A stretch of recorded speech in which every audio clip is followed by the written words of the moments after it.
sang siren kejahatan siber, Kristina Vladimirovna Svechinskaya. Mungkin banyak yang belum pernah mendengar namanya, tapi di dunia keamanan siber, dia sangat terkenal. Dikenal sebagai hacker merah, karena rambut merahnya yang mencolok. Kristina dikenal sebagai perempuan muda Rusia yang mendalangi kejahatan siber finansial berskala besar. Kisahnya adalah peringatan, pengingat nyata tentang sisi gelap era digital. Masa kecil di Rusia. Lahir dan besar di Rusia, kehidupan awal Kristina masih menjadi misteri. Detail tentang keluarga dan masa kecilnya sangat sedikit, menambah teka-teki seputar dirinya. Namun diketahui bahwa dia adalah siswa yang cerdas, unggul dalam studinya dan menunjukkan bakat khusus di bidang komputer. Sayangnya, kepiawaian teknis ini kemudian disalurkan ke dalam aktivitas ilegal. Dari mahasiswa menjadi hacker. Perjalanan Kristina ke dunia kejahatan siber dimulai saat dia menjadi mahasiswa di Universitas New York. Dia menemukan bakat untuk mengeksploitasi kerentanan dalam sistem perbankan online. Termotivasi oleh keuntungan finansial, dia mempelajari lebih dalam dunia peretasan, mengasah keterampilannya, dan terhubung dengan penjahat siber lainnya di forum-forum bawah tanah. Disinilah perjalanan Kristina dari seorang mahasiswa yang menjanjikan menjadi seorang hacker terkenal benar-benar dimulai. Kurir uang. Modus operandi Kristina melibatkan skema canggih yang mengandalkan individu yang tidak menaruh curiga, yang sering disebut sebagai kurir uang.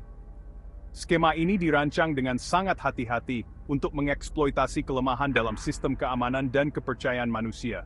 Dia akan menggunakan informasi rekening bank curian untuk mentransfer dana ke kurir ini, yang sering direkrut melalui lowongan pekerjaan palsu atau cara menipu lainnya. Para kurir ini biasanya tidak menyadari bahwa mereka sedang menjadi bagian dari operasi kriminal yang lebih besar. Mereka hanya melihatnya sebagai pekerjaan sampingan yang mudah dan menguntungkan. Para kurir yang tidak mengetahui sifat kriminal dari tindakan mereka, kemudian akan menarik uang curian tersebut dan mengirimkannya kepada Kristina, dikurangi sedikit komisi. Proses ini seringkali melibatkan beberapa lapisan kurir untuk menyamarkan jejak uang tersebut, membuatnya semakin sulit untuk dilacak oleh pihak berwenang. Sistem ini memungkinkan Kristina untuk beroperasi dari kejauhan, meminimalkan risikonya sendiri, sambil memaksimalkan keuntungannya.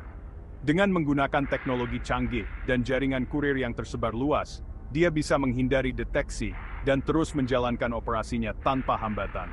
Ini adalah contoh sempurna bagaimana kejahatan siber dapat memanfaatkan teknologi dan kelemahan manusia untuk keuntungan pribadi. Seiring dengan berkembangnya kerajaan gelap Kristina, perhatian yang diterimanya dari lembaga penegak hukum di seluruh dunia pun semakin besar. Aktivitasnya menarik perhatian FBI, yang kemudian meluncurkan penyelidikan atas operasinya. Perburuan internasional terhadap Kristina mencapai puncaknya pada tahun 2010, ketika dia ditangkap di New York.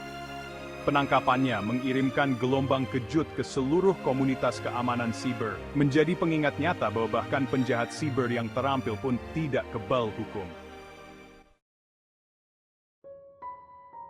Setelah penangkapannya, Kristina menghadapi berbagai tuduhan terkait penipuan bank, pencucian uang, dan pencurian identitas. Tuduhan-tuduhan ini tidak hanya mencakup aktivitasnya di Amerika Serikat, tetapi juga di beberapa negara lain, menunjukkan betapa luas dan terorganisirnya operasi kejahatan siber yang dipimpinnya. Persidangan tersebut menarik perhatian media yang signifikan, dengan banyak yang ingin melihat sekilas perempuan muda yang telah mendalangi operasi kejahatan siber skala besar tersebut. Setiap hari, ruang sidang dipenuhi oleh wartawan, pengamat, dan bahkan beberapa penggemar yang penasaran. Namun, detail persidangannya dan proses hukum selanjutnya masih diselimuti misteri. Beberapa laporan menunjukkan bahwa dia membuat kesepakatan pembelaan dengan pihak berwenang, dengan imbalan informasi tentang rekan-rekan konspiratornya. Kesepakatan ini, jika benar, bisa membuka tabir jaringan kejahatan siber internasional yang lebih luas. Sementara itu, ada juga spekulasi bahwa dia menghilang ke dalam konsulat Rusia. Nasibnya tidak diketahui.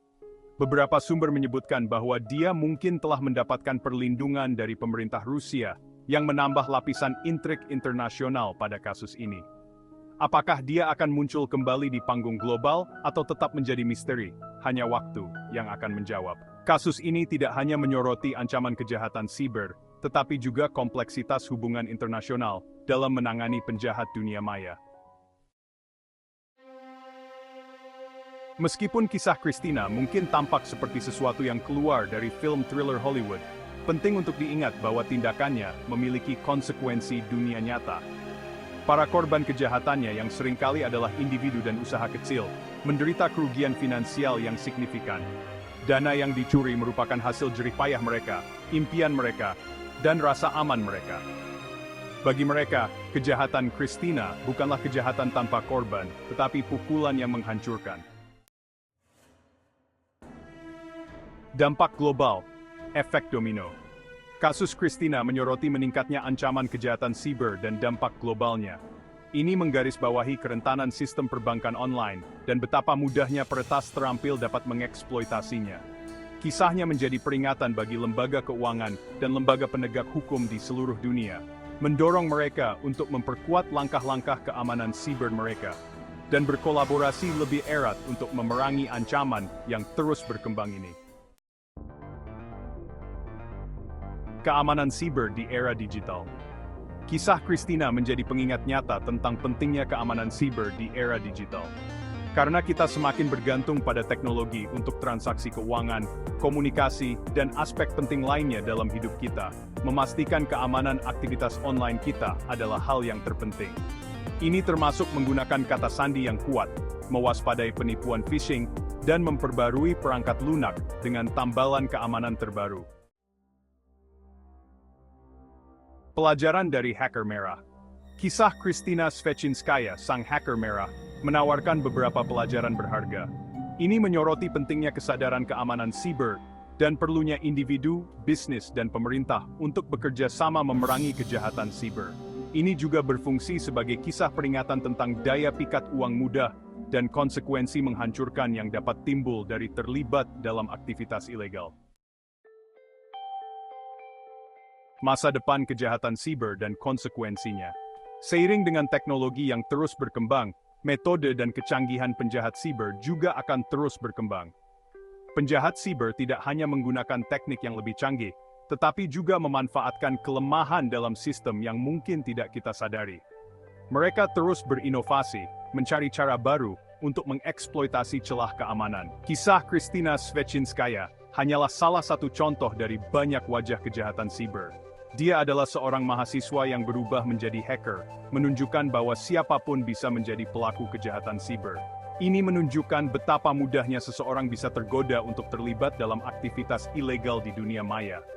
Ini adalah pengingat bahwa dunia digital, seperti halnya dunia fisik, bukannya tanpa bahaya. Setiap kali kita terhubung ke internet, kita membuka diri terhadap berbagai ancaman. Dari pencurian identitas hingga serangan ransomware, risiko yang kita hadapi sangat nyata dan bisa berdampak besar pada kehidupan kita. Dengan memahami bahaya ini dan mengambil tindakan pencegahan yang tepat, kita dapat melindungi diri kita sendiri dan kehidupan digital kita dengan lebih baik dari ancaman kejahatan siber yang terus berkembang. Menggunakan autentikasi 2 faktor, memperbarui perangkat lunak secara teratur, dan berhati-hati terhadap email phishing adalah beberapa langkah yang bisa kita ambil. Selain itu, edukasi tentang keamanan siber sangat penting agar kita semua bisa lebih waspada dan siap menghadapi ancaman yang ada.